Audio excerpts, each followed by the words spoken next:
အသေးမဟုတ်ကြခင်ဉာဏ်ဥအောင်ကျိုးစားအားထုတ်ကြပါ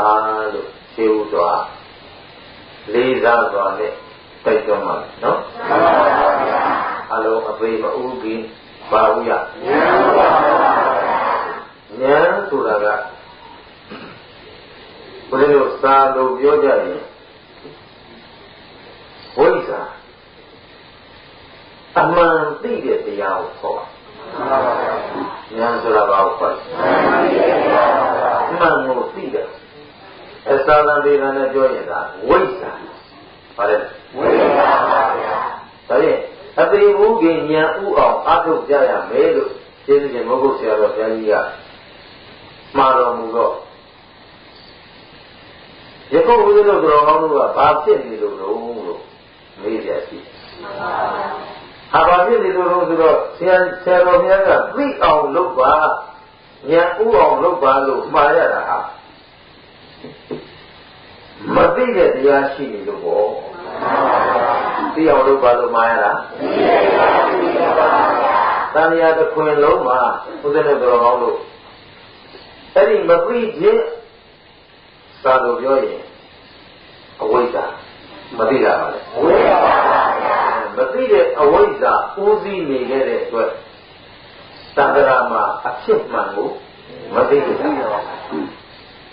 အဖြစ်မှန်မသိကြတော့ဒီမသိတဲ့အဝိဇ္ဇာဦးစီးပြီးဦးဇင်းတို့တော်ကောင်းတို့ဒီတိုင်းငြိမ်ငြိမ်နေခဲ့ကြတာလားဆိုတော့မဟုတ်ပါဘူးတဲ့ရောက်ရာဘဝဖြစ်လျာဘဝဘုံဌာနမှာအဝိဇ္ဇာဖြစ်เสียပါလေအဝိဇ္ဇာဖြစ်เสียသင်္ခါရဆိုတာကာယသင်္ခါရဝစီသင်္ခါရမနောသင်္ခါရကာယကံဤဝစီကံဤမနောကံဤမလုပ်ဖြစ်ကြဘူးလုပ်ဖြစ်ပါဘူးယခုပေါ့လုပ်နေတယ်ဒီအရိယာဓမ္မတရားအားထုတ်နေတဲ့အချိန်ကလွဲရင်တရားအပိယောနိသောမနတိကာရမရှိတဲ့အချိန်မှာတော်လို့ပြုလုပ်နေတဲ့ကာယကံတွေဝစီကံတွေမနောကံတွေဟာသိလျက်လုပ်နေကြတာလားမသိဘဲလုပ်နေကြတယ်ဒါလေးရှင်းရှင်းပြီးဖို့လိုတယ်ဘုရားပစ္စယသင်္ခါရဆိုတော့ဦးဇင်းတို့ပရိသတ်သမုပ္ပါသဝါယေတနာတော်ကြီးအလိုရအာလုံးနေပြီးတော့အသိက္ခာလားဒီလိုလုပ်ရကြအဲ့တော့အဲ့ဒီဝိဇ္ဇာကအတိတ်ကဖြစ်ခဲ့တာလားပြောဖို့ရှိတယ်ဟင်ဒါပေမဲ့အတိတ်ကျင်ဖြစ်နေတာကအခုဟုတ်မရှိဘူးလားအခုမသိတာလေအခုလုပ်နေတာလေတော့အဝိဇ္ဇာပစ္စယသိတဲ့ဉာဏ်သာမရှိဘူးဆိုရင်ဘယ်သူဦးသိလဲမသိတဲ့အဝိဇ္ဇာအဲ့တော့အဝိဇ္ဇာဦးသိလိုက်တော့အဝိဇ္ဇာပစ္စယသင်္ခါရလုတ်ပြီးရောလားဆိုတော့သင်္ခါရပစ္စယဘာလားလို့ဝိညာဏပရိသေရိဝိညာဉ်အဲ့တော့ပရိသေရိဝိညာဉ်မှစပြီဆိုရင်ပရိသေရိဝိညာဉ်လေးဟာဝိညာဉ်လေးဖြစ်ပြီးတော့သူသတ္တယပေါ့အနာယူသွားပြီပြီးသွားပြီဒီလိုလားဟုတ်ပါဘူးဝိညာဉ်လေးဖြစ်ပြီးသူနားသွားပြီနားပါဘူးနောက်ဝိညာဉ်ကနေဆက်ကြည့်ပြီးကျေးဇူးပြုလိုက်တယ်ဝိညာဏပစ္စယနာမရူပါဆိုတော့အခုတော်တော်တို့ထိုင်နေကြသွားနေကြလာနေကြစားနေကြတောက်နေကြတာဗာတရားကြီး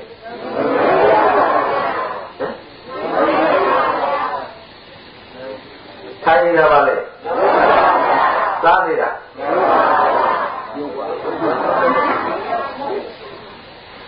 ဒီဒီတက်လေတော့ထိုင်နေတာပါလေထိုင်နေတာကထိုင်နေတယ်လို့သိတာကနားပါဗျာဒီလိုလုပ်ပါစားနေတာကစားနေတာကသွားနေတာအိတ်နေတာဟုတ်ပြီသွားနေတာ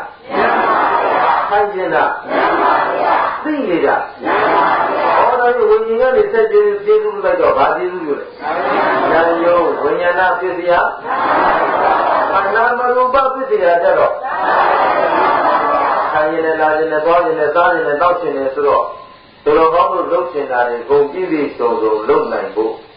ကြည့်ချင်တာလေးကြည့်နိုင်ဖို့ကြားချင်တာလေးကြားနိုင်ဖို့စားချင်တာလေးစားနိုင်ဖို့ဓဝရ6ပုံလုပ်ရတယ် နာမရူပပစ္စယပါလေအာယရဆိုတာသအာယရဏအာယရဏ6ပါးဘာလဲယေတိနာနာ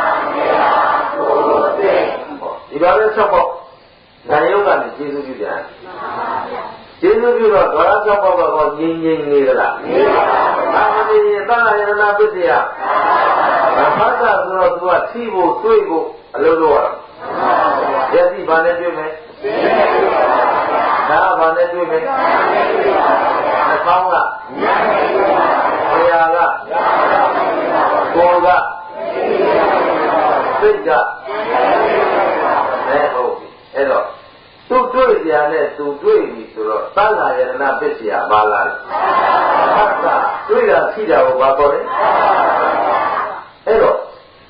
ဓမ္မသဘောကြီးကမျက်စိရှိရင်အစင်းနဲ့မတွေ့ဘူးလားတွေ့ပါဘူးနားရှိရင်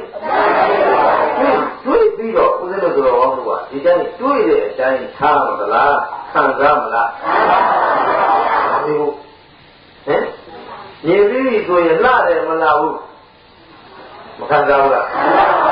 အကြောင်းပြီးဆိုဒီဘာလေးကောင်းတယ်မကောင်းဘူးခံစားတယ်ဆိုတော့ဘတ်တာပစ္စယဝေဒနာလာပြီဝေဒနာလာခဲ့လို့ရှိရင်အဲ့ဒီဝေဒနာကနေကြိုက်တယ်မကြိုက်ဘူးဆုံးဖြတ်ချက်ပေါ်မပေါ်ဒါကပေါ်မပေါ်လို့ပြောတာကဦးဇင်းတို့ဟောယူဟောတင်တိုင်းဝေဒနာပစ္စယပါလားဝေဒနာလာလေဟေးမင်းတို့ဝေဒနာပိတနာလာမှလို့ဒါကဦးဇင်းတို့ပြောတာကျေးဇူးရှင်ဘုရားဆရာတော်ကြီးပြောထားတာကနာကဘုရားနာပဲဉာဏ်ကပြန်ပြောနာကဉာဏ်ကဟုတ်ပြီခန္ဓာနဲ့ရမယ်ဆိုတော့အခုတော်တော်တို့ခံစားတဲ့ဝေဒနာလေးလာရင်နောက်ကကြိုက်မကြိုက်သုံးဖြတ်ချက်လာသလားမလာဘူးလားလာပါဘူးအဲ့ဒါကိုသိရဒီခုရုပ်ပြသွားတဲ့အစဉ်တွေဟာသာမာရှိတဲ့တရားတွေလားခန္ဓာမှာရှိတဲ့တရားတွေအဝိဇ္ဇာမှာရှိတယ်သင်္ခါရရောအဝိဇ္ဇာဆိုတာဘာမသိတာသစ္စာမသိတာအဝိဇ္ဇာ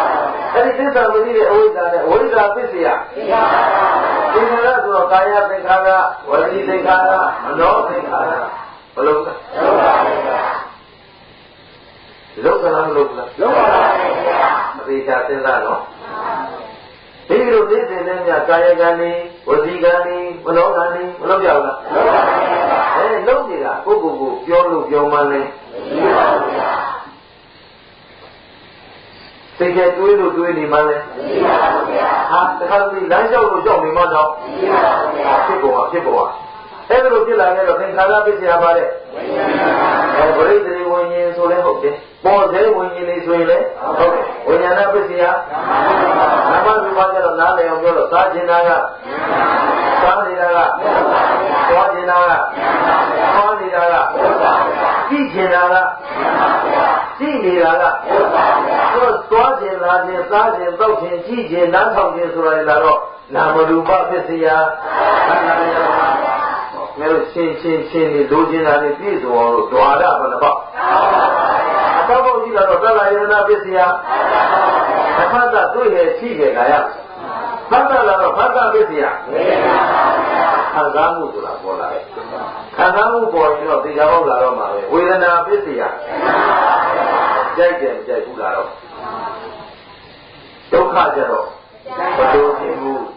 ဒုက္ခကြတော့လိုချင်တယ်ဆိုတော့ဒါဒုက္ခနဲ့ဝေးကျင်တာနဲ့တဏှာပဲဟင်ဆင်းရဲမလိုချင်ဘူးဆိုတော့ဆင်းရဲမလိုချင်တာပဲနောက်ဒုက္ခလိုချင်တာပဲဒီကြားလေးဝေဒနာမှာဒုက္ခဝေဒနာလေးကြတော့ဉာဏ်ဉာဏ်ကြောက်တယ်ဒါလည်းပါတာပါလာတယ်ဟုတ်နော်အဲဝေဒနာပစ္စယတဏှာကတော့တဏှာပစ္စယပါလေဒီမှာဆိုတော့ခင်မင်းပြီးနှစ်သက်ပြီးဆိုရင်ယုံကြည်တာစွတ်စွတ်တာတကယ်မနဲ့ကျွန်တော်တို့မနေ့တရားအထုတ်ပြီးတော့9နာရီခွဲတော့ပါသားကြအာယုံတို့စားတယ်နော်သုံးလေးစားနေကြတာစားကို အဲ့ဒီချိန်ဦးဇင်းတော်9နိုင်ဖွင့်ကြမှာကြီးကြီးခုဆိုရမှာဆိုတယ်ဘယ်လိုနေလို့ဟမ်ဟုတ်သားပြီဘာလို့ကတော့မဟုတ်ရတော့ဟမ်အဲ့ဝိပ္ပတိလို့ဥပါဒံတတိဥပါဒံတတိစားနေကြလေစားရမှာသွားနေကြလေဝတ်နေကြလေသဘောပါလားဒါပေမဲ့နာပစ္စယပါလားဒီဥပါဒနာပစ္စယဓမ္မဘဝဆိုတော့ဆွေဆွေတန်းတန်းလောက်ထားသမျှလေးတွေဟာပြောနေကြလေးလဲပြောလိုက်တာပဲသွားနေကြလေးလဲသွားလိုက်တာပဲကြံနေကြလေးလဲကြံလိုက်တာဆိုတော့ကာယကံဝစီကံမနောကံကဒီဥပါဒဥဒိမြမလုပ်ဘူးလားသိပြီးလုပ်ကြလားမသိပဲလုပ်ကြလားမသိတာလားဒီအဝိဇ္ဇာတရားကြီးကသွမ်းလို့ပြီးတော့ဓမ္မအားလုံးကိုတော်တော်လို့အစင်တန်းအောင်ပို့ဆောင်တာဟာအဲ့လိုပို့ဆောင်ထားလိုက်တော့အဝိဇ္ဇာပစ္စယသင်္ခါရကနေစရတာအခုဥပါဒနာပစ္စယလည်းရောက်တော့ကမ္မဘဝပစ္စကမ္မဘဝရောက်တော့ကမ္မဘဝကံလေးဟာလေးလိုပြလိုလွင့်ပါလားအကျိုးပေးမှာကျန်လို့ခိုင်းရင်တော့အကျိုးပေးမှာကွာအကျိုးပေးလိုက်တော့ကမ္မဘဝပစ္စယဓာတိဆိုတော့ခန္ဓာပြန်ရဓာတိဆိုပဲခန္ဓာပြန်ရတော့ဓာတိရပြီလေဆိုတော့နောက်ကပါလိုက်ဓာတိပစ္စယဩဒါဖြင့်ခန္ဓာရတိုင်းတို့ဘယ်လမ်းဆုံးရဝိရာမရဏဒီနေ့ဦးဇင်းတို့တော်တော်ခန္ဓာကြီးဘယ်မှာလမ်းဆုံးမသိချင်ဘူးကွာမအိုချင်ဘူးကဲရွှေဘုံကြီးနဲ့တာငွေဘုံကြီးနဲ့တာလောကတော်ပိတ်ကောင်းပိတ်ဆိုတဲ့အထူးခုဆရာဝန်လေးကြီးဝယ်ပြီးတာဆရာဝန်လေးဝယ်ပြီးဘေးခေါ်တာရလားမရပါဘူးဗျာဘယ်လိုကြားလို့မရပါဘူးဗျာဒါဖြင့်ခန္ဓာရတိုင်းမှာဘုရားတို့စဉ်းစားကြဖို့ကောင်းတယ်ဆရာတော်ဘုရားကြီးကအသေးမဥခင်ပါလေအသေးဥခင်ညာဥကိုဘာလို့မာရှာတယ်လဲလို့ပြီးတော့သူတော်ကောင်းတို့ခန္ဓာကြီးတွားရလန်းကသာမဏေအိုလန်းပေလန်းတွားဟုတ်လားဒါနဲ့ဒီခန္ဓာတင်လားလို့ပြီးတော့ဟုတ်ပါဘူးဗျာနောက်ဘဝခန္ဓာရရင်အရင်တော့ကအရင်တော့ကအုံခဲ့ပေခဲ့လို့အခုလက်ရှိခန္ဓာကြီးရတာအရင်ကမပေခဲ့ရင်ဒီခန္ဓာရဗျာဟုတ်ပြီဒီခန္ဓာကြီးအိုပေပြီးရင်ဒါနဲ့နောက်ခန္ဓာရတော့ဒါနဲ့ဒီခန္ဓာဆိုတာတတ်မဲ့ကောင်းတဲ့တရားလားမတတ်မဲ့အပ်တဲ့တရားလားလိုချင်တဲ့တရားလားမလိုချင်တဲ့တရားလားနောက်တစ်ချက်နှစ်သက်အပ်တဲ့တရားလားမနှစ်သက်အပ်တဲ့တရားဒါကဘုရားဝဲတဲ့ကိုပြောရတယ်ကြတယ်ကိုယ်ခန္ဓာကိုမခင်တော်ဘူးဆိုရင်လူလည်းပြောထားမခင်တော်ဘူးလည်းမရှိဘူးတော့မခင်ဘူးတော့ဘောပါလားဒါနဲ့တရားနိုင်ဘာလို့ပြုတ်နေကြအမေတို့ဘာလို့ပြေးနေကြဘောပါလားဒါဖြင့်ခန္ဓာခင်နေပြီတော့ခင်တာပါလို့ကိုယ်ခန္ဓာလေးကိုခင်တော့ရိုးရိုးခင်တာလားစိုးစိုးလားခင်မိရင်တော့ဆွဲလန်းတော့ပါခင်မိရင်တော့ဆွဲလန်းတော့ပါဆိုတော့တဏှာပစ္စယဥပါဒံလာရင်ကာယကံဝစီကံမနောကံလုံးမလားမလုံးဘူးဒီကံဒိဋ္ဌကိုလုံးတော့အဲ့လိုလုံးတဲ့နေရာလေကြည်သာတပည့်တော်တို့ဥပါဒံရှိတော့ဥပါဒနာပစ္စယပဲသွားတယ်ကမ္မဘဝဆိုတော့ကာယကံဝစီကံမနောကံမလုံးလားဒီနေ့ကာမမလို့ဘယ်လောက်လို့ဒါလေးစဉ်းစားလို့ဒီနေ့ကာမမလို့ပဲ ဒီလုံးလိုက်ပေါ်ကြည့်မျက်စိနဲ့ကိုယ်ဖွင့်လိုက်ပြီဆိုတော့မျက်စိဖွင့်ပါနဲ့တိုက်သိနေပြီဆိုတော့ဖတ်တာလာတော့ဖတ်တာပြည့်စရာဝေဒနာပြည့်စရာသနာပြည့်စရာဥပါဒနာပြည့်စရာဓမ္မဘဝမျက်လုံးလေးဖွင့်လိုက်လို့အစင်းနဲ့တက်ကြတဲ့ခြံရောက်သွားအတန်ကြားရင်ပေါ့ဟာကြားတာပါလို့ဖတ်တာကြားတာပါလို့ဖတ်တာပြည့်စရာဝေဒနာပြည့်စရာသနာပြည့်စရာဥပါဒနာပြည့်စရာကြားလို့လည်းမရောက်တော့အဲ့ဒီကံရောက်သွားတိုင်းမှာဒီကံဝေဒနာပြည့်စရာပါလေတဏှာဆိုတော့နှစ်သက်မှု၊သာယာမှု၊ဆွဲလန်းမှုအဲ့ဒီတတ်မဲ့ခြင်းနှစ်သက်ခြင်းဆွဲလန်းခြင်းအားလုံးတို့ရဲ့အမိနာမတဏှာပဲလိုချင်တာလေနှစ်သက်တာလေပုံမနေတာလေဆိုတော့တဏှာဦးစီးတဲ့ကံတွေဆိုရင်ဘုရားဟောတည်တနာနဲ့ရှင်းကြည့်အောင်ကုသိုလ်လားအကုသိုလ်ပါဗျာနောက်ဆက်ကိုဉာဏ်လေးနဲ့ကိုရှင်းကြည့်တဏှာဦးစီးပြီးတော့လုပ်နေရတဲ့လောဘဒေါသမောဟကြောင့်လုပ်နေရတဲ့ကာယကံဝစီကံမနောကံတွေဟာအေးချမ်းသာလားပူလောင်လားပူလောင်ပါဗျာချမ်းသာလားဆင်းရဲလားဆင်းရဲပါဗျာတဏှာဆိုတာကအလောင်းအဖွဲ့တရားတဏှာဆိုပါလေနှောင်ဖွဲ့တရားဆိုတော့အဲကျွဲလန်းခြင်းတတ်မဲ့ခြင်းဖြစ်တဲ့ခြင်းကနှောင်ဖွဲ့ထားလိုက်တဲ့ခါကျတော့ဒီအနှောင်ဖွဲ့ပေါင်းတဲ့ကခင်ဗျားတို့လုတ်သလားမေးတယ်ခုတို့အပြင်မှာသွားခြင်းတိုင်းသွားစားခြင်းတိုင်းသွားစနေခြင်းတိုင်းနေလို့ရတဲ့ပုဂ္ဂိုလ်တွေနဲ့ကိုယ်ချင်းဆောင်နဲ့ရောက်နေတဲ့ပုဂ္ဂိုလ်တွေဘယ်သူကကိုယ်ဆင်းရဲချင်းဆောင်နဲ့ရောက်တဲ့လူကသိကြလားဆိုတော့အခုလည်းခင်ဗျားတို့ကိုထင်တာတော့ကိုစားခြင်းတိုင်းစားသွားခြင်းတိုင်းသွားအမလီကျော်လေးနဲ့ရှင်ပြကိုယ်စိတ်ကလေးကိုပိုင်လေးလို့တရားလာအားထုတ်နိုင်တာငါဒီလိုပြောတာဟင်တော့ပါလားကိုယ်စိတ်ကလေးကိုပိုင်လေးလို့ဆိုတော့ခင်ဗျားတို့ဘယ်နှလားနေမှာလို့3 လပြီးပဲဗျာဒါရီလည်းတော့နောင်ကျိုးလွတ်လာလားနောင်ကျိုးကြီးရဲ့လားအဲ့ဒါစဉ်းစားကြအောင်ဟင်အနောင်ဘွဲ့နဲ့လွတ်ရလားဒါရီဘုရားထိုင်ရင်းနဲ့အိမ်ဂရိမရဘူးလားဟောဗျာဘာလို့ဟမ်အနောဘာလို့ခေါ်မှာဘာလို့ဆိုတော့အမှန်ဝန်ခံတယ်ဟမ်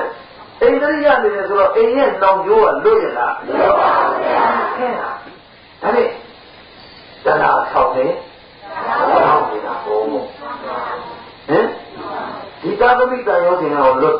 ပါဗျာဆွေမျိုးလွတ်ပါဗျာပြည့်စုံတာလွတ်ပါဗျာနောက်ဆုံးကုန်ပြောရင်ခင်ဗျားတို့ခီးစိတ်သိညာစေရသံလို့ပြောရင်ဘုန်းကြီးကအင်းကြီးတုတ်ကလေးတော့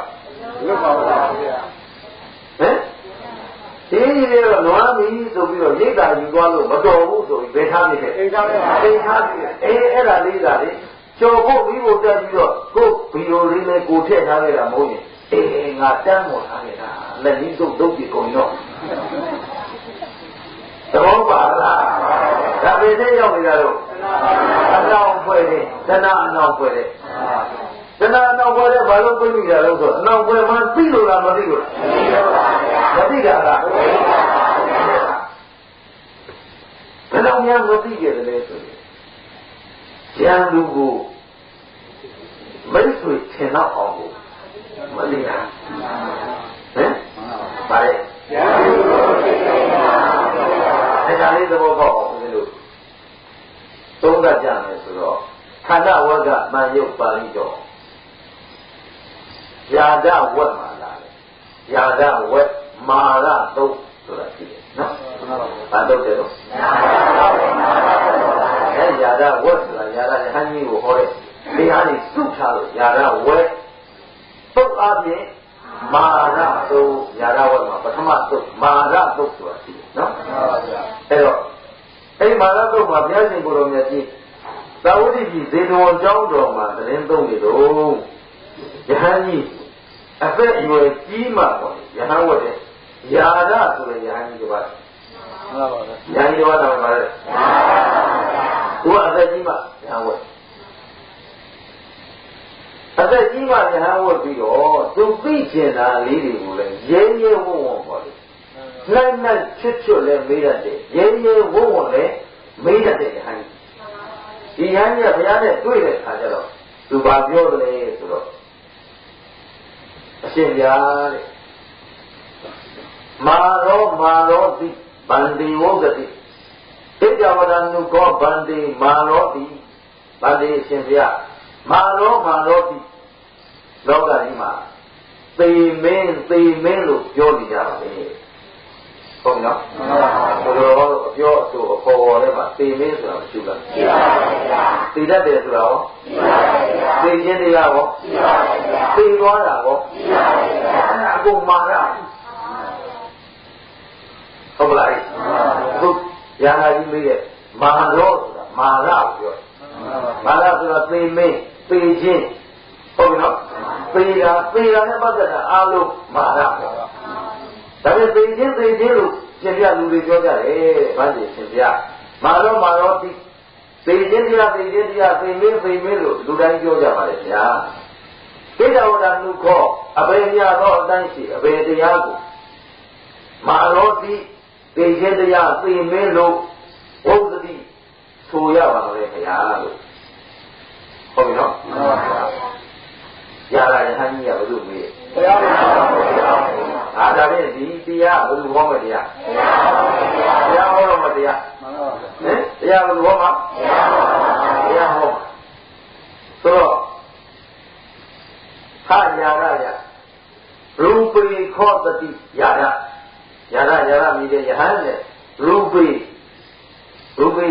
ယုတ်တရားကြီးခောစင်စစ်မေတ္တနာမှာတတိရှိခဲ့ရဲ့တဲ့မာရောဝါအတ္တယုတ်တရားကြီးရှိခဲ့ရင်အဲ့ဒီယုတ်တရားကြီးကဘာပဲ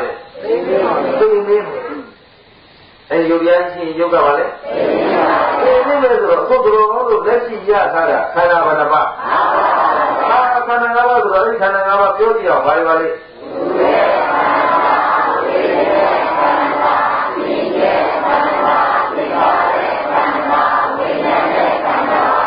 ခန္ဓာဘာနှပါခန္ဓာ၅ပါးကိုလိုလို့ရလာတယ်ဆိုတော့အဝိဇ္ဇာပစ္စယဒီခန္ဓာပစ္စယခန္ဓာဘာနှပါအကျဉ်းတော့အဲ့ဒီ၅ပါးကို၅ပါးကိုမခင်ဘူးလားခင်လားဒီတော့ခန္ဓာ၅ပါးပစ္စယဝေဒနာပစ္စယဥပါဒနာပစ္စယခန္ဓာဘောပစ္စယဒါကြည့်ဆိုတော့ခန္ဓာဘာနှပါပြရဟောတာဖြင့်အရင်တော့ကတို့ဘာနဲ့နေခဲ့အခုရောနောင်လက်ကမတတ်သေးဟုတ်ပြီခန္ဓာ၅ပါးကြီးထဲမှာဟောဒီရူပခန္ဓာဆိုတာဘာတရားရူပခန္ဓာဘာတရားအဲ့ဒီယုတ်တရားမှာရူပခန္ဓာလို့ဆိုတဲ့အတွက်ယုတ်အစုဝေး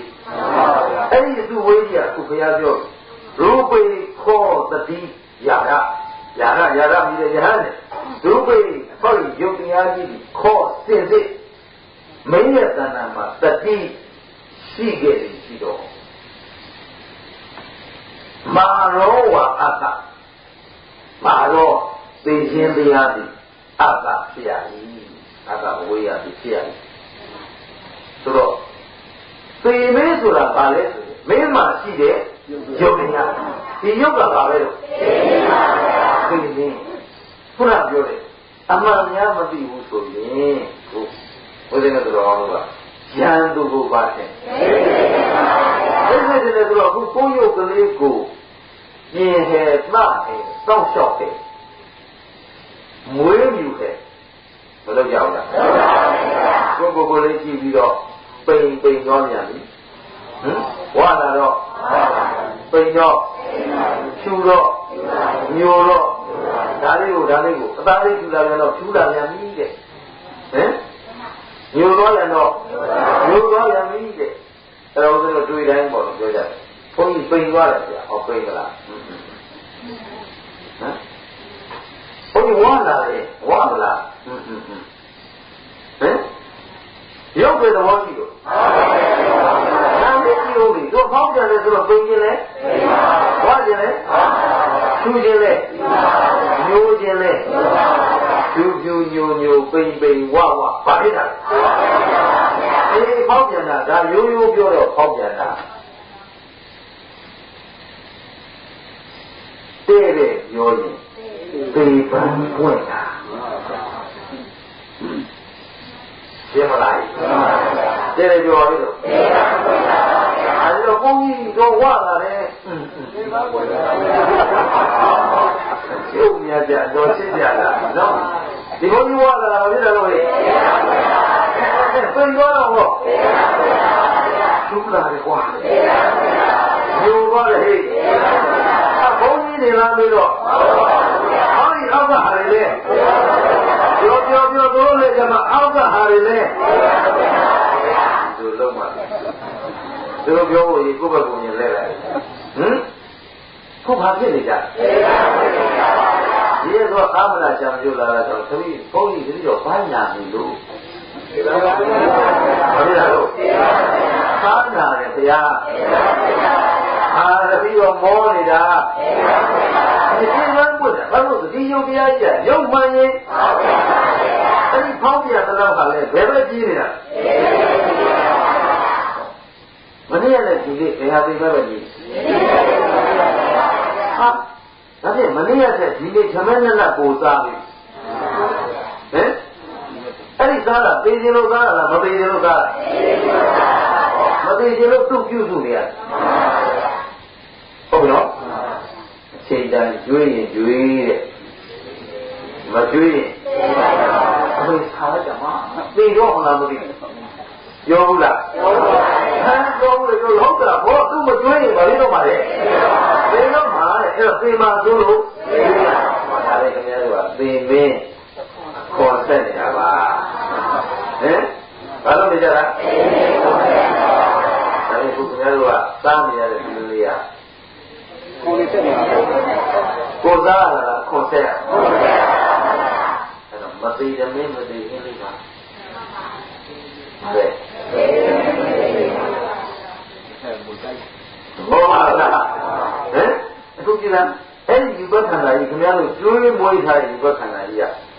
ကျွေးရမွေးရတဲ့ကိုဘယ်လိုကောင်းကျိုးပေးနေတာလားသုံးကျိုးပေးနေတာလားပြီးတော့ပြေးလို့ရှိရင်ဘုဘုဆရာတော်ဘုရားကြီးကအရှင်သာရိပုတ္တရာကိုတော်မြတ်ကြီးပေးထားတဲ့ဥပမာလေးပြတာဘယ်လိုခန္ဓာဟာကွာ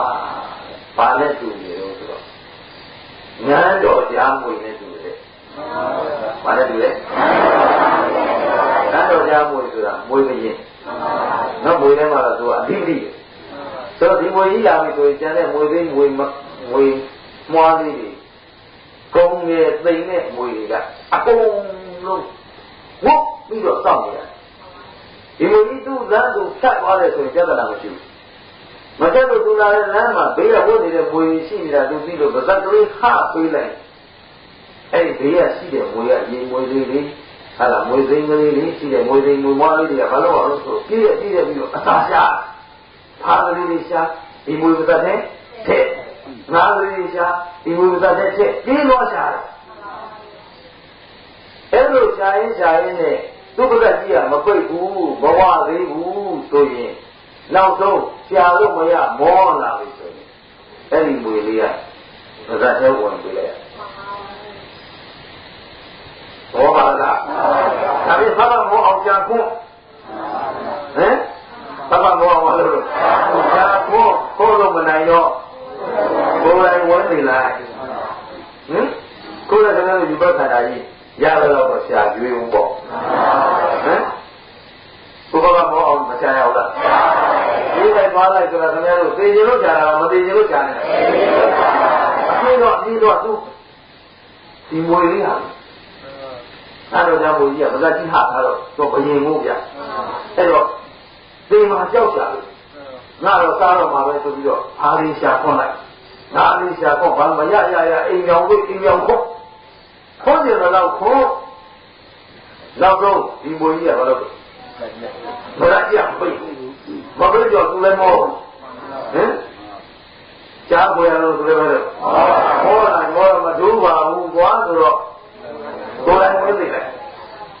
ဘူးလေခင်ဗျားတို့အခုမမောင်းကြီးလေးတော့ခင်ဗျားတို့တောင်မွေးလေး၆ကျွေးလိုက်ဟမ်ဘယ်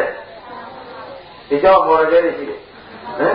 ဘော်ရဲကန်းစီပြီးတော့ဗာလေးနဲ့တောင်မွေးလေးအမှန်တောင်မွေးချက်ခောက်ပြီးခေါ်ဆက်နေတာတောင်မွေးတော့ဘာလို့လဲခေါ်ဆက်နေတာဟာဝဲပြီးတော့မျက်စိမျက်မှန်လေးတက်ပြီးတော့အပေါ်ဆက်ရှာတွေ့ရမသိချင်လေးဘူးမသိချင်လေးဘူးဟင်မင်းတို့ခက်ခက်မောအောင်ခိုင်းဦးမှာဟင်တွေးကြတယ်လို့တွေးပြီးတော့လာပါပဲဟင်ကိုယ်လည်းဝင်နေရမယ်လည်းရောက်ပါပဲနောက်တော့ခေါင်းနဲ့ပြေးဝင်လိုက်ဘယ်နဲ့ပြေးဝင်လိုက်ရလဲအဲ့တော့ခုကလေးကဒီပေချင်းကလွတ်မယ်ထင်လို့ရှားနေကြတာလွတ်ကြလားမလွတ်ပါဘူးဗျာအဲ့ဒါလောကီလို့တော်လို့လုပ်နေတာအနှစ်သာရများရှိရဲ့ရှိပါဘူးဗျာမောမဲ့အတူတူတော့ကွာသောဒီပရောဗဇတ်ပေါက်ထဲဝင်လိုက်ရအကောင်းလားဟင်တော့ပါလားအဲ့တော့အခုအဲ့ဒီမွေလေးကပုံမွေကြီးပဇတ်ဝင်လိုက်ရတာတဘဝပေါ့ခုခင်ဗျားတို့သေမင်းခလေးနဲ့ဝင်ခဲ့ရတာကအခုဝင်သေမင်းလိုက်တော့ပြီးလားပြီးပါဘူးပြီးသေးလို့ဒီတတ်နိုင်တယ်မြတ်ရှားခွန်ရင်းနဲ့လုံလာရှားဟင်ရှင်းသွားရင်ဒီမွေကြီးမောင်းထုတ်နိုင်တဲ့လူတယောက်ကမြန်လာလို့မောင်းထုတ်နိုင်ရင်ဒီမွေကလေးလွတ်ဖို့ပေါ့ဟုတ်ပါဘူးခုကတည်းကတို့ကဒီခန္ဓာကြီးရှားဖွေကျွေးရတာမရှိဘူးလားရှိပါဘူးဗျာဩတို့ပြုစုယူရရှားကျွေးနေလို့တော့ခင်ဗျားတို့မောပြီးတာအခေါင်းလေးရောက်လွတ်လန်းတော့ဒါမို့အသေးမဥကဲဘာမှဖြစ်ပါဘူးဘာသာတော်ညာတော်ကြကိုကြီးမမွေးလိုက်နဲ့ဟုတ်မွေကြီးပါသက်တော့အားနေပြီဝိရိသတော့အားရတော့ဘုရားတို့အပြေလို့ခေါ်အောင်လားအာမနဲ့တခါနေ့လည်းတခါညနေတခါမျိုးစုံပါလို့ညဟုတ်ရကြားရအပြေလို့ဝတ်ထားလဲရရေချိုးပေးလိုက်ရကြားရနဲ့သိကြလို့လုပ်နေတာမသိကြလို့လားလုပ်ပါခင်ဗျားတို့မောတော့ခေါင်းထဲဝင်လိုက်သဘောပါလားဒါဖြင့်ဘုရားတို့သူနေနေတာမိတ်ဆွေလိုက်ရတယ်အာရာရမတ်တာအဲ့ဒီယူပန်ယုတ်တရားကြီးကပဲမာတော့သိမင်းกว่าအဲ့ဒီယုတ်ကပဲသိမင်းဒါဖြင့်ယုတ်ရှိရင်ယုတ်ကသိမင်းဟုတ်နော်ဝေဒနာကတော့ဝေဒနာခေါ်တတိရာရမာရောဝါအတ္တမိခန္ဓာဝေဒနာရှိသေးရင်ဝေဒနာကလည်းသိနေမယ်ကွာဆိုတော့အခုရှားပွေပြီးတော့လောက်ကင်နေကြတာဆင်းရဲခြင်းလို့လားဆန်းတာတယ်ဒီကွာပြေးဟမ်အဲလိုဘောတော့ပြေးခိုင်းတာဘယ်လိုလို့ဝေဒနာရှင်းလားဒီဘုရားကြောင့်ဘိုးတော်ကြောင့်ငြိမ်းငြိမ်းမနေနိုင်တာဘယ်လိုလဲဝေဒနာအခုတရားအားထုတ်နိုင်ဘူးဆိုတာလေသူလေးတက်တာတော့ပါနော်အကျိုးတရားခံရမှာသိကြတယ်သိကြတယ်ဆိုတော့ချမ်းသာတာကြောက်တာဆင်းရဲတာကြောက်ဆင်းရဲတာကြောက်တာတရားနိုင်လို့ချမ်းသာမှသူမသိပဲဘူးဒါကြောင့်ခိုင်းနေရတော့ထုံတယ်ကျင်တယ်ကြိုက်တယ်ခဲတယ်ဆိုတာမလားဘူးလားဒါတော့ဒီပေမင်းကလွတ်မှာကိုသူမမြင်ဘူးလောလောဆယ်ဆင်းရဲမှာကြောက်လိုက်တော့တရားနဲ့ဝိညာဉ်ပြီးกว่าဟမ်ဘယ်လိုခိုင်းရဝေဒနာခိုင်းတော့ခိုင်းပြီးတော့သူကခင်ဗျားတို့လွတ်လန်းပို့တာလားပြည်လန်းပို့တာခင်ဗျားတို့ကောင်းလို့ရာရာလေးတွေစားရင်ပဲသွားနေဟိုကောင်းသလားလေးတွေဝေရင်စဉ်းစားတော့ဒါတော့လည်းခင်ဗျားတို့မကောင်းတာစားလားကောင်းတာစားဒီဘက်ချင်းတူတောင်မှကောင်းတဲ့ချင်းကလိုက်လာတော့ပါလားဒါမလို့တတ်ပြီတော့ဝတ်သားဝတ်တော်လည်းမကောင်းတာဝတ်လားကောင်းတာဝတ်ဒါနဲ့ကိုကျတော့ကောင်းလို့ရာလေးကြီးပြုပြင်နေတာပဲဒီပါပြုပြင်မှာဟပ်ပါဟောအောင်ပြုပြင်ပြီးရဲ့တတ်ပါပဲချ မ်းသာပြီးပါမလားမေးခိုးကြတယ်တော့ခိုးပြီးမေးပါဦးနဲ့တော့ပါလားဒါဖြင့်ဝေဒနာတတ်လို့လေတရားပညာတတ်လို့လေဟောပညာလည်းပြင်နေမယ်ဘုရားတော်ကမှတ်တတ်တဲ့ပညာရှိမရှိရှိပါဘူးသာသနာ့တဲ့ဝေဒနာရောဒီတော့ဟောပြန်တဲ့ယုတ်ကောယုတ်ရှိယုတ်ကပါလေဝေဒနာရောပညာရှိရင်ပညာရောမှတ်တတ်တဲ့ပညာလည်းသူတော်လို့တတ်မယ်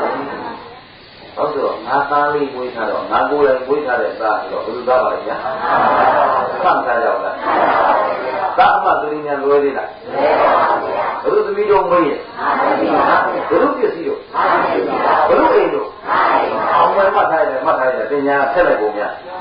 ငါသားလေးများတိမ်မာရင်းများဖြစ်တယ်ဆိုတော့ခင်ဗျားတို့သောကပရိဒီဝါတွေမလားဘူးလားအဲသားပူပြီးတော့အမှတ်လွယ်သိလိုက်ဟမ်တော့ပါလားဟာတကယ်ညာဘယ်တော့ကားမောက်လို့လေခါဘယ်ကားလို့ဘယ်ကားဘယ်နံပါတ်တော့ဘယ်နံပါတ်အာဒီကားဒီနံပါတ်ကိုဘယ်ငါသားလေးတော့သိပါပြီဆိုအရင်တွေးတတ်သေးတယ်ရောဟောသားကမှတ်ပြီတော့ပါလားဘာလွဲနေတာလို့အချင်းညာငါသားမဟုတ်တာငါသားလို့တာရှင်းလားကိုသားကိုပိုင်တာကိုဟောဒီလိုကြီးဘာနဲ့နေရတာဉာဏ်သူနဲ့နေနေတာအဲ့တော့ကိုဉာဏ်ကိုမရှင်းရသေးဘူးသူများဉာဏ်တော့ဘူးလေအဲ့တော့ပညာကလည်းသိနေမယ်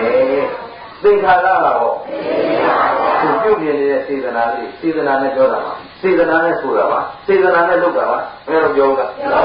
ပြောလို့ခင်ဗျားတို့ထားတဲ့စေတနာတွေထားနေလိုက်တာကဒီဘာလို့ပါ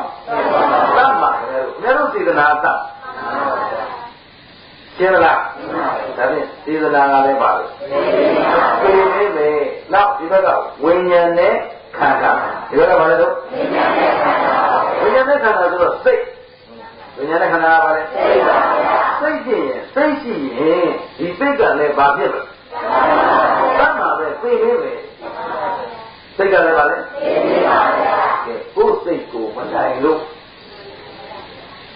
သိလိုက်ကြတယ်လို့ရှိလားရှိပါဗျာစိတ်ဆင်းရဲတဲ့ဓမ္မခံနိုင်လို့သိလိုက်ကြတယ်ရောရှိပါဗျာကိုယ်စိတ်တော့သိလိုက်တယ်ဆိုတော့စိတ်ဆင်းရဲတဲ့ဓမ္မခံနိုင်လို့ရှိပါဗျာအခုဒေါသကိုမနိုင်လို့အိုးတော့ပြီးတော့ပြတ်နေတာပေါ့ဒါဖြင့်စိတ်ကလည်းဘာလို့မလဲသိနေတယ်တတ်မှာဒါဖြင့်ရှိတာခန္ဓာလည်းမပါဘူးဟောကိုမွေလေးရမှာနန်းတော်ကြားမွေကြီးတကောင်နဲ့တော့ကိုယ်ကတော့မွေကြီးဘယ်နဲ့တော့ငါကောင်အရှာအစာရှာခွတ်လောရလားဒီတော့ဘယ်လိုအားရလားမေးရင်မွေဘယ်နဲ့ကောင်ဖို့နေရငါကောင်အဲ့ဒီငါကောင်ဘာသာတော့လုံးပါမလားသူကခင်ဗျားတို့ခေါ်ကြတယ်လားခေါ်နဲ့ခေါ်ပြီးတော့တော့ရှိကြအောင်ပါဟမ်ကိုယ်ကလည်းမနာမရတာပြုစုနေကြတာပြုရိုးစုရိုးရောနိုင်တယ်ကိုယ်လူကမှန်နေကြည့်ကြတယ်မသိရသေးဘူးဒီပေါ်လေးဘယ်လိုဖြစ်ဖြစ်မှန်ရှိမှာပေါ့နော်ကြည့်ရတော့ငယ်ငယ်တော့ယုံမျိုးရှိတယ်ဘာဖြစ်လားဟုတ်လားစရာဟုတ်လားပါစရာရောက်လာရင်ပြီးကြပြီဟမ်ဘယ်ရောက်တော့ဘယ်ရောက်မှာမရဏငါရောက်နေပြီဘယ်ရောက်နေပြီမရဏငါရောက်နေပြီတကယ်တော့ဟေးဒီမဲ့ချမ်းသာလေးဝေဒနာလေးပေါ်လာတယ်ဘာဖြစ်တယ်ရှင်တို့ဘာလဲဒီမှာဟုတ်လားငါဒီနေ့နေလို့ခံလို့ကောင်းဒီမှာဟုတ်လားဟမ်ဆိုရင်လက်တွေ့တရားလေးတွေပြောလိုက်အောင်ရုပ်မေလေစိတ်ရုံမဲ့အသက်သာစနစ်ရဖြစ်နေတော့ဟာ9ရက်တည်းပါတော့မထနိုင်ဘူးမောလိုက်တာပဲလား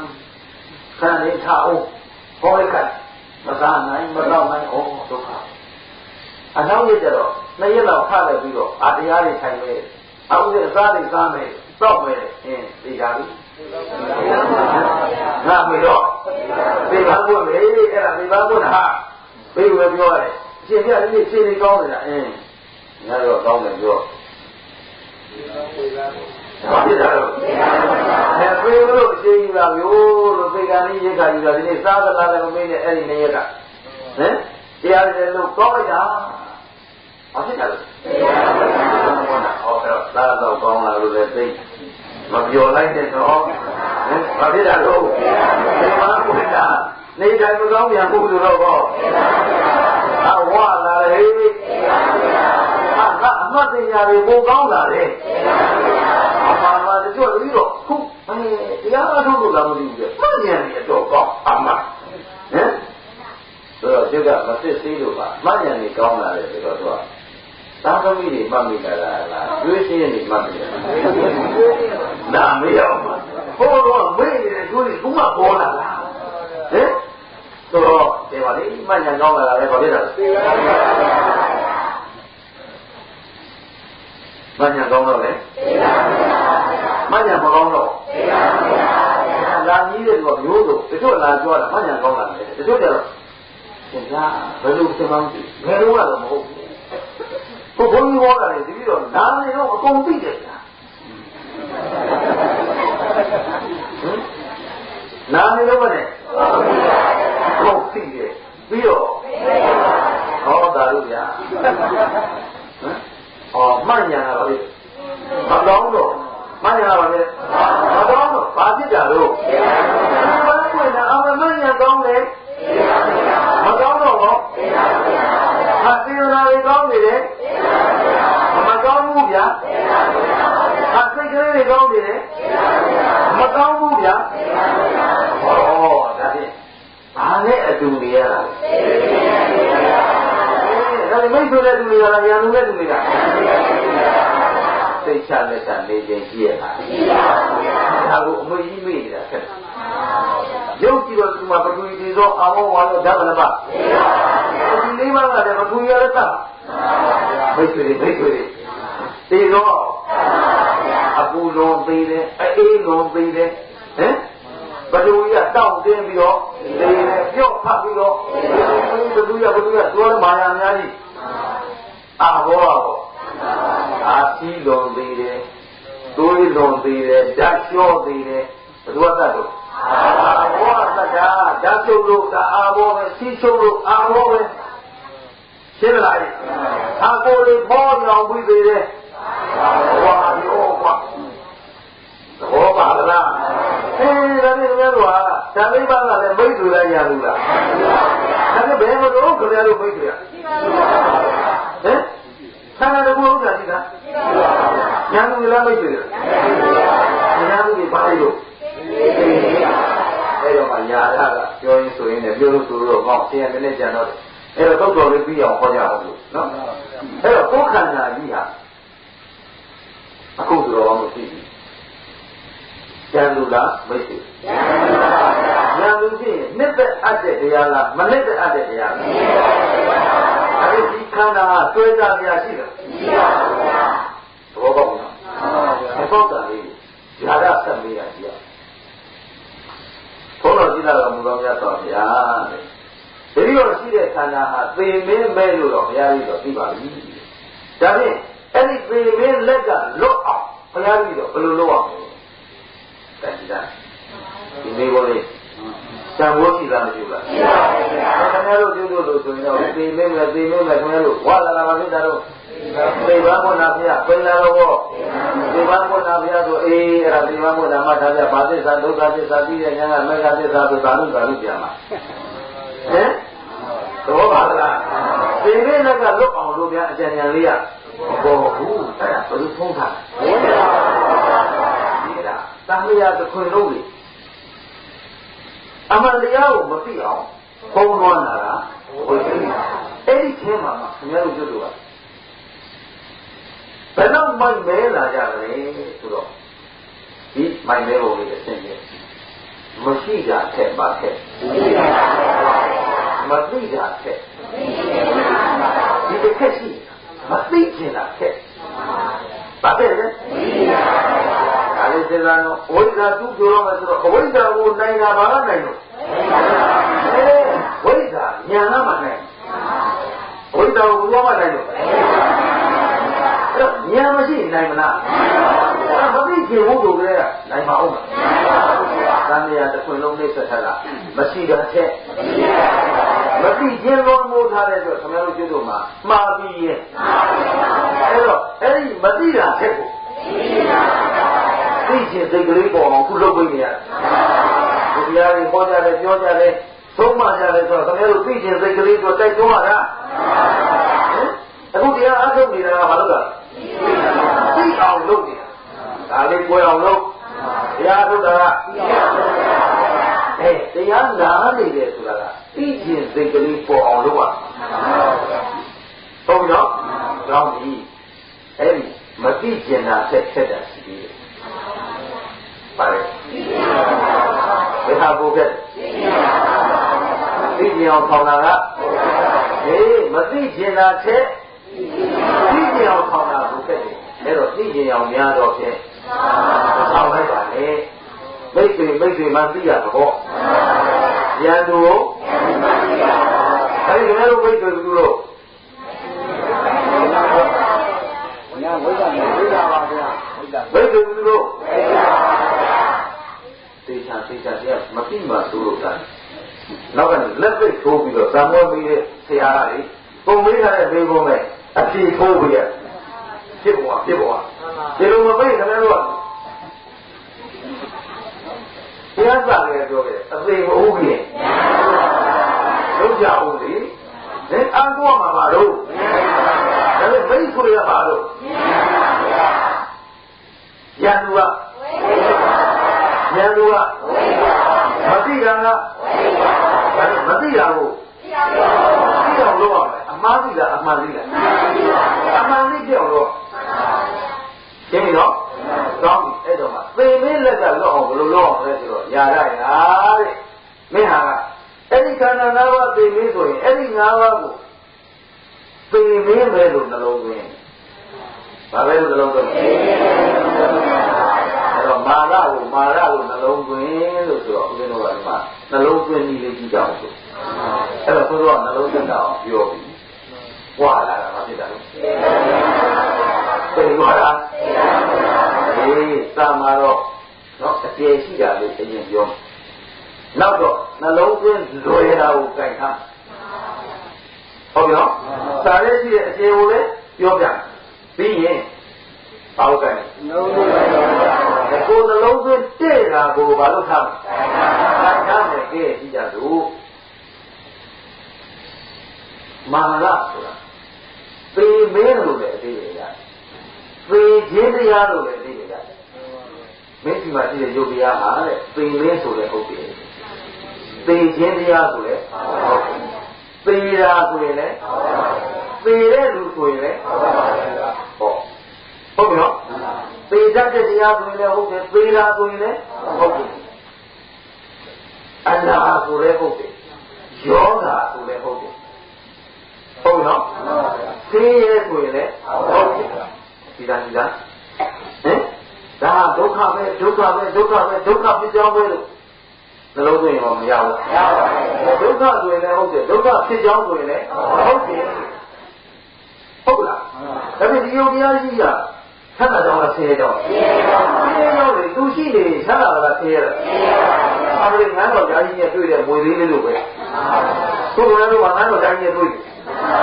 ယ်သူ့ရှာပြီးတော့အခွန်သက်အောင်လားရှင်းပြီလားအပြေးသွားလားဒါတော့ဘုန်းကြီးတွေခေါ်ကြွေးကြလို့ခင်ဗျားတို့ဒီစားနိုင်တာဘုရားရဲ့တော့မှရေကြီးဖတ်ပြီးပူရင်ပူနေသေးတာ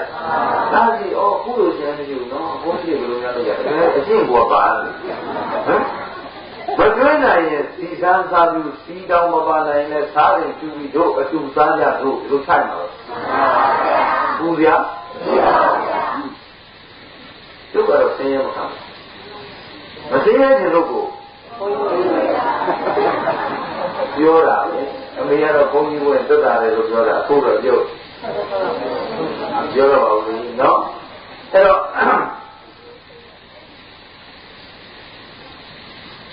ခန္ဓာကြီးရထားတဲ့အတွက်ခန္ဓာဝိတုခန္ဓာမပိဿပဲနေလို့မရပါဘူး အဲ့တော့ပေးဆက်နေရတဲ့နေရာမှာမှန်သိပြီးပေးဆက်မှနေရာကြဟုတ်ပြီနော်ဘာသိပြီးပေးဆက်လဲ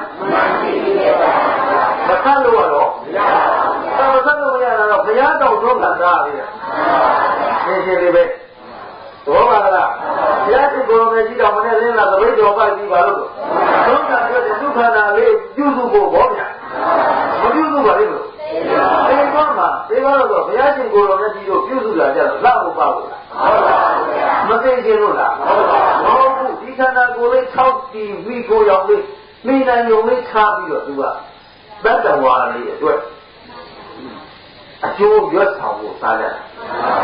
ဒါကိုသူတစ်ပတ်သားတော်ကနေကြတော့ဘုရားသာသနာရှင်းတဲ့ပြရှင်းနိုင်ဖို့ဟောစားဖို့မြင်သူသေးလား။ဘယ်လိုကြောဘာကွန်ဆက်ဒီလိုကွန်ဆက်ဘာကွန်ဆက်လား။အားလုံးမသိတဲ့လူတွေကကွန်ဆက်တာ။မသိတဲ့လူတွေကသိတဲ့လူတွေကဘာအလုပ်လုပ်ဖို့ညာလုပ်ဖို့သူ့ကွန်ဆက်တာလားအသုံးချမလို့လား။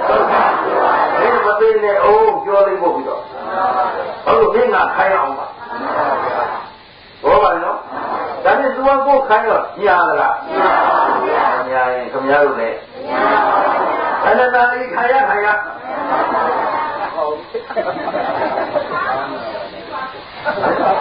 ဒီမှလေးတင်းနေမတင်းတင်းအဲ့တော့အရှင်ကတော့မဲနေပြီကြနှလုံးသွင်းရမှာသိမင်းပဲလို့နှလုံးသွင်းသိရတဲ့တရားပဲလို့သိခြင်းတရားပါလေဆိုပြီးယုတ်တရားဟုတ်ပြီနော်သိတာပါလေဆိုတော့ဒီယုတ်ပဲသိရတဲ့ဒီယုတ်ပဲသိရတာလေရှင်းလားအဲ့ဒါကြောင့်မို့ဦးဇင်းကဖောက်ပြန်မှုလေးတွေ့တိုင်းဗာဖြစ်တာတော့သိပန်းပွင့်တာဖောက်ပြန်မှုလေးတွေ့တိုင်းသိပန်းပွင့်လာတာဒီကိုဒီသိပန်းပွင့်လာတာဒီကိုဒီလို့ဒီလိုသာခင်ဗျားတို့နှလုံးသွင်းနေရင်တနေ့မြင်မှုဘယ်လောက်ဖြစ်ကြားမှုပေါ့အဲ့တော့ဖြစ်တော့တိုင်းဟာလေဘာဖြစ်တာဒီမှာကိုမှမသိတော့ဒီမှာကျတာဝေဒနာဖြစ်တရားသနာဖြစ်တရားဥပါဒနာဖြစ်တရားဒါကြောင့်ဝိတရားမတော့ဆိုကမ္ဘာမောဖြစ်တရားဒါကြီးဆိုဒီလိုရအောင်ဝိသေမှုနောက်တရားရိုက်တာဟမ်အဲ့တော့အခုဒီခန္ဓာကြွေးကြီးရောကြည်လားဆိုတော့မကြည်သေးရင်နောက်ကြွေးရတယ်ဒီနေတော့အဟောင်းပေးလိုက်ဒီလိုကြွေးကြည်ရမှာအဟောင်းပေးလိုက်ဒါပေမဲ့တန်ရာတစ်ခွင်လုံးလုပ်လာတာခင်ဗျားတို့ကြွေးကြည်တယ်လမ်းလားကြွေးမကြည်တယ်လမ်းအာတရားရှိဒီပြောင်းလို့မဆိုတော့ခေါင်းပြန်မှုပေါ်တိုင်းတရားလေးတွေခန္ဓာမှာပေါ်လာတဲ့တရားအားလုံးဟာဘာပဲလို့သိပန်းပွင့်ဘာဖြစ်လဲသိရတဲ့တရားသိမဲ့တရားယောဂဆိုတော့ဒီခန္ဓာကဖြစ်တာ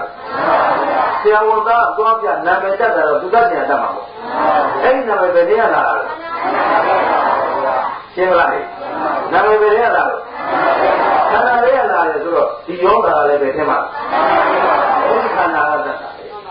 ဆိုတော့သိပန်းပွင့်တာသိခြင်းတရားသိမင်းပဲသိတဲ့တရားပဲလို့နှလုံးသွင်းသွားတယ်ရရှိကိုယ်တော်မြတ်ဘုရားပြောတယ်အဲ့ဒီလိုနှလုံးသွင်းခိုင်းတာဘယ်တော့နှလုံးသွင်းခိုင်းတာတရားတော်ဟမ်ဘယ်လိုအောင်လို့မေးတယ်တော့မေးတာကကိုယ်အရှင်ဘုရားသိနေဟာခန္ဓာလို့ဆိုရင်တပည့်တော်တို့အပေလွတ်အောင်ဘယ်လိုလုပ်အောင်မလဲလို့မမေးဘူးလားမေးပါဘူးဒါတော့သစ္စာကပေါ်လို့ဘာလို့နှလုံးသွင်းလဲသိနေမယ်ဟုတ်လားသိပန်းပွင့်လာပြီနှလုံးသွင်းမရဘူးလားနှလုံးသွင်းကြည့်လိုက်ရင်ဒါဘယ်တော့ကြောင်းလဲအဲ့ဒီမှာဘုရားရှင်ကိုယ်တော်မြတ်ဆန့်ပေးတယ်ရာကရှင်းရအဲ့လိုသိရတဲ့တရားသိမင်းမဲ့သိခြင်းတရားပဲသိနေတာပဲသိပန်းပွင့်နေတာပဲလို့နှလုံးသွင်းရင်ဘာများကျေးဇူးများလဲဟာရာကသိခြင်းတရားသိမင်းမဲ့လို့နှလုံးသွင်းနေတော့ကွာတဲ့ညီးငွေလာတာဟောကွာဘာဖြစ်တာလဲညီးငွေလာဒီခန္ဓာကြီးကသိရတဲ့တရားပဲသိမင်းမဲ့လို့အဖန်ဖန်နှလုံးသွင်းနေရင်သူ့ပေါ်သားရအောင်သိ အခုကဒီလိုသိလို့သာမตายရလားမသိလို့ตายရလားမသိတာကตายရလေးကသိတာကဟုတ်ပြီနော်နောက်ကကိုကိုကိုဖြေးနေတာကဆွဲလန်းတာကအားထုတ်တာကအားထုတ်ပြီးတော့ဒီအသေးမဆုံးရင်နောက်သေးတရားရကြီးတာဖြစ်ပြီအခုသိမင်းမဲ့လို့သလုံးသွင်းတော့ဒီခန္ဓာပေါ်တွေ့တာတဲ့ခန္ဓာလာအောင်ခန္ဓာမမလာတော့ဘူးဆိုနောက်ခန္ဓာရပြဘယ်အောင်ဆိုဒီပဲပြီးရင်နောက်သေးမဆက်တော့ဒီသိကတော့ဒီသေးလို့သင်သေးလို့တော့ဒီသေးကတော့ဘုရားတော်မှဟုတ်တော့ဘူးလက်ထပ်ပြီးတာဖြစ်တယ်ကြုံပြီးကုန်ပြီပြေလို့ပြောရသေးလားမရတော့ဒီသေးတော့ဒီမသေးတော့ဟုတ်တော့စဉ်းစားပြီးပုဒ်လာကိုလည်းကြည့်ရကိုယ့်ကိုယ်ရှိတယ်နောက်သေးတော့အောင်လုပ်ပါလေဒါနဲ့ခုသေးကြောက်မလားနောက်သေးကြောက်ခုသေးတော့ခုသေးမှာတော့ကြောက်တယ်နောက်သေးမှာတော့ကြောက်တယ်နောက်ဘာမှသိရမှာတော့မကြောက်ဘူးဒါဟုတ်သူ့လေးကြောက်လိုက်လူချမ်းသာနတ်ချမ်းသာသူလူချမ်းသာအချင်းချင်းဆိုရင်လူတွေချင်းချင်းပေးတယ်နတ်ချမ်းသာအချင်းချင်းဆိုရင်ရသူတွေတရားတော့နတ်တွေတရားတော့အာမမကောင်းရင်တော့အသေးလွတ်ရလို့တော့မယ်ဆိုတော့သေမင်းကိုသေမင်းမဲလို့နှလုံးသွင်းသေမင်းကိုသေမင်းမဲလို့နှလုံးသွင်းဒီပေါ်မှာတာယာမလားညီးကိုအရှင်ပြညီးွေတာတော့ဗာကျေးဇူးများသလိုပြဆိုတော့အာညီးွေတော့လွတ်မြောက်တာလေညီးွေတော့ဗာလို့လွတ်မြောက်လာတယ်ဆိုတာဒီလိုညီးွေတော့သွေးလန်းခြင်းချင်းညီးွေတော့ဗာဖြစ်လို့သိကြတယ်လို့သိကြတယ်လို့ညီးွေတော့ဗာဖြစ်လာတယ်ဒီကခန္ဓာပေါ်မှာသွေးလန်းခြင်းလက်သက်ခြင်းကျင်းလာအဲ့တော့သွေးလန်းခြင်းလက်သက်ခြင်းကျင်းတော့ဗာကျေးဇူးများသလိုဆိုတော့လွတ်မြောက်သွားတာပေါ့ကွာဘာဖြစ်ပါလဲဘုခန္ဓာကိုမတွေ့တာတော့ဘူးဆိုပါလေဘုခန္ဓာကိုမှမတွေ့ကြရင်ကိုယ်သားသမီးပစ္စည်းဥစ္စာသိတာပဲအခုတွေ့တာမှုတွေစွတ်မရဘူးဆိုတာဘာတွေ့ကြလဲလို့တွေ့တာရန်သူလားမိတ်ဆွေအခုရန်သူကိုရန်သူမှသိသွားဝိဇ္ဇာဉာဏ်လေးဝင်လာတော့ရန်သူဟာရန်သူပဲပေမဲလို့နှလုံးသွင်းလာရင်ညီးငွေပဲညီးငွေရင်သွဲလန်းခြင်းကျင်းမယ်သွဲလန်းခြင်းကျင်းရင်လုံးရောက်အရှင်ပြလုံးရောက်လာတယ်ဆိုတော့ကိလေသာနှောင်ကျိုးကလုံးရောက်တော့ဘယ်တော့လွတ်လပ်ပေါ့ဘာလို့ဒီလိုလွတ်လပ်တာပေါ့တရားအထုတ်တော့လေလွတ်လပ်နေတယ်ဘာမှနှောင်ဖွဲ့ခြင်းမရှိပါဘူးဒါဖြင့်လုံးရောက်တော့ဘာကျေးဇူးများသလားဘာလုံးရောက်တော့ချုပ်လေးကနိဗ္ဗာန်ရတော့လုံးရောက်မှမရောက်ပါနိဗ္ဗာန်ရောက်လို့ဇာတ်သက်ပြီးရှင်ပြနိဗ္ဗာန်ရောက်တော့ဘာကျေးဇူးများလို့ဆိုတာယာဒမေဘောကုန်နေပြီနိဗ္ဗာန်ရောက်ပြီးဘာလို့ချက်သေးလဲပြီးတော့ဘိုးရောက်တော့ဘာလို့သွားတာအပေလို့ဘာဖြစ်လို့လဲအခုလို့နေရတယ်ဆိုတာအပေမလွတ်သေးလို့လုပ်နေရတာရှင်းမလားတရားအားထုတ်နေရတာဟောသားရင်သမီးလုပ်နေတဲ့လူတွေရောသားရင်သမီးစီးပွားရေးလူမှုရေးနဲ့အချိန်ကုန်နေတဲ့ပုဂ္ဂိုလ်တွေကအပေလွတ်ကြောင်းလုပ်နေတာလားပေကြောင်းလုပ်နေတာဟောအပေမလွတ်သေးဘဲနဲ့ဘာကြောင်းလုပ်လဲအခုခင်ဗျားတို့ဘယ်အားလုပ်နေတဲ့လူတွေကဒါလည်းဘယ်လုပ်တာတာဟုတ်ရှိတယ်အပေလွတ်ကြောင်းကလည်းဘာဥမာအပေဘူးရဲ့ညာဥမာဘာလို့မှာလဲရာဂယဟန်ကြီးဟောတဲ့တော့ပါဥဒ္ဒေတော်ကောင်းလို့ဆိုယေရှုများမများဒီခန္ဓာဘာကြီးတို့သိသိတွေ့တာများလားသို့လို့ဆရာခုံဝင်ဆရာလားဂျုံမိုးဆရာဒီဒါဖြင့်ခန္ဓာကြီးကိုမလုံးချင်းအောင်ညီးငွေအောင်သူကခန္ဓာကိုပါလေသူကသူညီးငွေနေရမှာလားသူတရားကြည့်ရုံပဲလားတရားကြည့်ရုံပါဒါဖြင့်ယုတ်တရားကြီးကလည်းပါလို့သိမင်းပဲယုတ်တရားကလည်းသိပါနန္တရားကလည်းသိပါဖောက်ပြန်လာတိုင်းဘာမှမပွင့်လာတော့ဘူးအပေဘာပွင့်လာပြီသေဘာပွင့်လာပြီဒီပေါ်သားရအောင်မလားအဲတော့ခန္ဓာသိမင်းဘာသစ္စာ ဒီခန္ဓာကြီးကလည်းမဖောက်ပြန်မပြည့်စည်တဲ့ချိန်ရှိလားဘယ်ချိန်ကြည့်ကြည့်ဖြစ်ပြီးတော့အဲ့တော့ဖြစ်ပြီးပြည့်နေတာဟာလားသေပံသေမင်းပဲသေခြင်းတရားပဲလို့ကအဖန်မှနှလုံးသွင်းနေရင်ညီးငွေလာတယ်ညီးငွေရင်ဆွဲလန်းခြင်းကင်းပါဆွဲလန်းခြင်းကင်းရင်လုံးမြောက်ရင်ဘယ်ရောက်ဒါဖြင့်အသေးလွတ်ရလွတ်တယ်မလွတ်တယ်လွတ်ရတော့ဘုခန္ဓာကြီးဘုခန္ဓာကိုကြည့်တော့ခန္ဓာ၅ပါးကဘယ်ချိန်ကြည့်ကြည့်ဖြစ်ပြီးတော့ဟောသေဘန်းပွင့်နေတာသေဘန်းပွင့်နေတာချမ်းသာလားဆင်းရဲသေဘန်းပွင့်တာဘာသစ္စာသိတဲ့ဉာဏ်ကအဝိဇ္ဇာဉာဏ်လေးနဲ့ဥသိလိုက်ရောဒီခန္ဓာပေါ်မှာတွေ့တာจิตတမရှင်းနေလားဟုတ်လားဘလားရင်သေသွားတာလားဘုရားသစ္စာသိပြီဆိုတော့သေလွတ်မလို့အသေလွတ်တဲ့နေရာနိဗ္ဗာန်ဆိုတော့သစ္စာကလည်းချက်ကားတယ်ဒီကဲသစ္စာ၄ချက်တကယ်နဲ့ကြိုက်မှသာလျှင်သေခြင်းကလွတ်မြောက်ရာဖြစ်တဲ့နိဗ္ဗာန်ကိုမျက်မှောက်ပြုနိုင်တာဖြစ်တဲ့အတွက်သေခြင်းတရားကကျင်းလို့ရအောင်မမေ့မလေးရောမပေါ့ဆပဲကြိုးစားကြပါလို့တိုက်တွန်းရင်းနဲ့ဒီညနားကြအောင်လို့